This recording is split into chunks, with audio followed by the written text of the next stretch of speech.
Бәріңізге сәлем. Бүгін осындай 4 заттан тұратын оп-оңай печенье жасаймыз.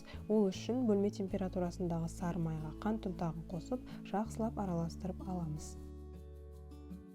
Осылай жұмсақ болғаннан кейін үстіне бір жұмыртқаны қосып тағы да жақсылап араластырамыз.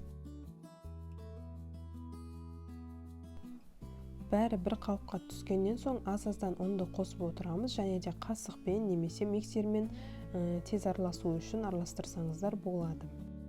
Содан кейін мынадай мешокқа басына насадкасын қоямыз, және де пергамент қағазы төселген табаға гүлді печеньелерімізді құйып шығамыз.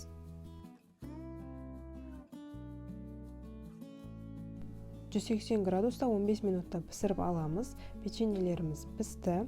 Мен мынадай дөңгелек формада да жасаған болатынмын. Оған ерітілген шоколадты жағып шығамын.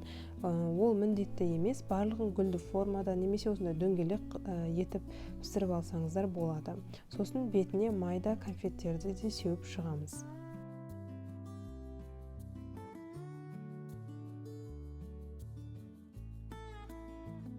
Осымен печеньеміз дайын болды. Өте тез арада дайындалады және де песочный печенье болып шығады. Міндетті түрде жасап көріңіздер. Сіздермен бірге болған Айнура, назарларыңызға рахмет.